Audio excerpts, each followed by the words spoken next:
তো দেখে এসেছি অরিন্দম শীলের পরিচালনায় কোয়েল মল্লিক অভিনীত মিতিন। তো তো বলো। মিতিন সিনেমাটা ট্রেলার লেভেলে যেরকম হ্যাঁ। এক্সপেক্ট করেছিলাম সেই লেভেলেরই সিনেমা, ঠিক মানে আছে। এক্সট্রা অর্ডিনারি কিছু নয়, রুটিন টেমপ্লেটে ডিটেকটিভ গল্প যেখানে কোয়েল মল্লিক কিন্তু শাইন করে। এক্স্যাক্টলি, সেটা মানে বলতে হবে। এই যে একটা ফেমিনাইন পাওয়ারকে এত ভালোভাবে দেখানো হ্যাঁ। হয়েছে, এটা বলতে হবে যে ক্যাজা লাগছে না, ভালো না, লাগছে না, না। দেখতে। আর সবচেয়ে বড় ব্যাপার যে এই মুভিতে মানে টুইস্ট অ্যান্ড টার্নস বলতে সেরকম নেই। টুইস্ট অ্যান্ড টার্নস নেই, খুবই ভালো, মানে ওরকম মাথা নষ্ট করা টুইস্ট চলে আসছে আরে কি দেখলাম ওরকম নয়, না, ভালো। মোটামুটি মানে হ্যাঁ। কি বলুন তো, মানে এই সিনেমাটা ইজ লাইক Routine গল্প। যেরকম রুটিন ক্রাইম থ্রিলার যেরকম হ্যাঁ, হয়, ঠিক হ্যাঁ। আছে।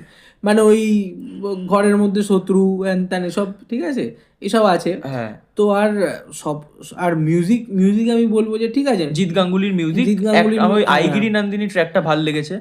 আর কিছু কিছু গানের জায়গায় হিন্দি বাংলা গানের মিক্স করা হয়েছে, ওটাও খুব সুন্দর। হ্যাঁ, আপনারা এই মুভিটা দেখতে যাবেন, সপরিবারে যেতে পারেন, সপরিবারে যাবেন, কোনো কোনো অসুবিধা নেই। অসুবিধা নেই, সেরকম কোনো সিন না। ফিল্ম নেই।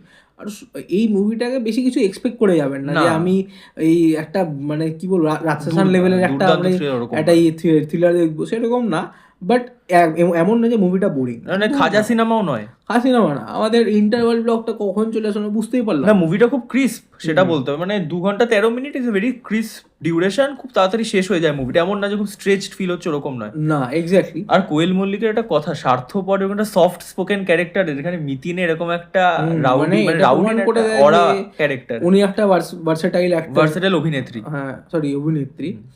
তো এবার আমার একটাই প্রশ্ন মিতিনের থেকে, যে আরো মনে হয় স্টোরি লাইনটা একটু মানে একটু এক্সাইটিং করা যেতে পারত, মানে স্ক্রিন প্লেতে আমার মনে হয় একটু যদি, মানে একটু যদি একটু ইমপ্রুভমেন্ট আনা ম্যাজিক, যেত। মানে আমরা স্বার্থপর দেখে এসে যে কোয়েলকে আমরা দেখেছিলাম, হ্যাঁ। মানে সেই ম্যাজিকটা মিসিং ছিল বলতে হবে। এটা তো তোমার লিটারেচার থেকে নেওয়া একটা গল্প।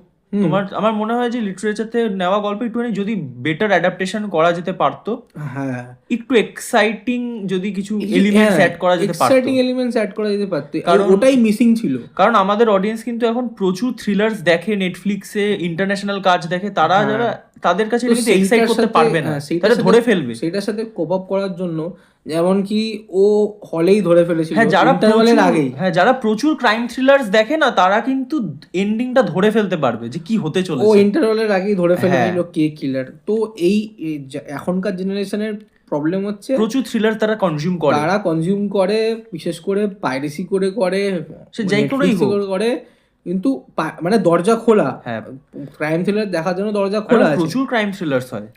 আর সবচেয়ে বড় ব্যাপার, এইগুলো দেখে দেখে মানুষের মধ্যে যে এই যে একই জিনিস হজম করাটা ডিফিকাল্ট হয়ে যায়। আর এটা বলতে হবে, এটা যেহেতু মানে লিটারেচার থেকে নেওয়া, লিটারেচার এটা অনেক আগে লেখা, তখন সাহিত্যে লোকরা পড়েছিল, সেখান থেকে যখন সেগুলো থেকে না নেওয়া তখন উচিত যখন মনে হয় আমার।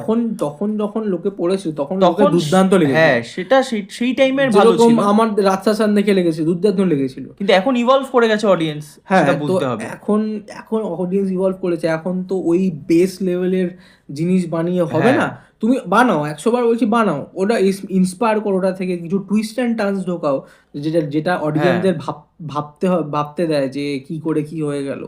তো ওরকম কোনো টার্নস মুভিতে নেই। বাট এর জন্য যে মুভিটা দেখবো, মুভিটা খারাপ নয়। খারাপ দেখবো না, এটা কোনো ব্যাপার না। আপনারা গিয়ে দেখুন, এমন না যে বোরিং ফিল হবে, ভালোই লাগবে, সপরিবারে দেখুন গিয়ে। আর তারপর আমাদের জানান কেমন হয়েছে আর কমেন্ট সেকশনে। কাস্ট পারফরমেন্স বলতে গেলে সবাই নিজের জায়গায় ভালো। গৌরব চক্রবর্তী শুরু করে কনিনিকা ব্যানার্জি, অনুষা মজুমদার, তারপর সাহেব চট্টোপাধ্যায়, শতাব ফিগার, সবাই নিজেদের জায়গায় ভালো।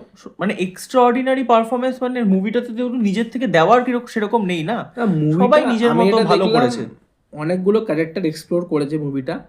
আর এটা করাতে কি হয়েছে, একটা ক্যারেক্টারের শাইন করার ব্যাপারটা ছিল না, ঠিক আছে। কিন্তু কোয়েল মল্লিকই একমাত্র আমার মনে হয় যে মুভিটা যেহেতু ওই সেন্ট্রাল ক্যারেক্টার, কোয়েল মল্লিক নিজের জায়গায় কোয়েল একেবারে মল্লিক 100% অ্যাজ দিয়েছে। আ সেন্ট্রাল ক্যারেক্টার ও সাইন করেছে, 100% দিয়েছে। সেন্ট্রাল ক্যারেক্টার হ্যাঁ। ছিল, ও ওটাকে সাইন করাতে পেরেছে। হ্যাঁ। আর বাকি সেরকম আমরা কিছু মানে না। সেরকম কিছু ম্যাজিক ফিল করতে পারি না। আমি এটা বলছিলাম, স্বার্থপরের যে ম্যাজিকটা ছিল, ওই সেটা ম্যাজিকটা নেই। এখানে ফিল করতে পারিনি, সোজা কথা। একদম।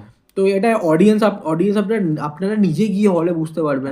আমরা এটা বলার থেকে আপনারা যখন নিজে অনুভব হ্যাঁ, করবেন তখন আপনারা বুঝতে নিজেরাই পারবেন যে বুঝতে পারবেন। আমরা কি বলতে চাইছি।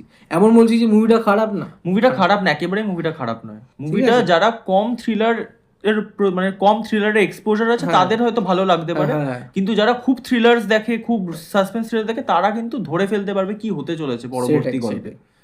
তাহলে এটাকে কত রেটিং দিবি? আমার থেকে এটা 7/10। আমার থেকেও এটা 7/10 পাবে।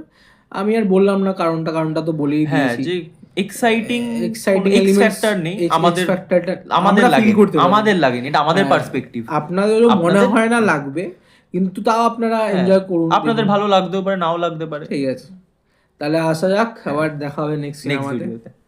টাটা।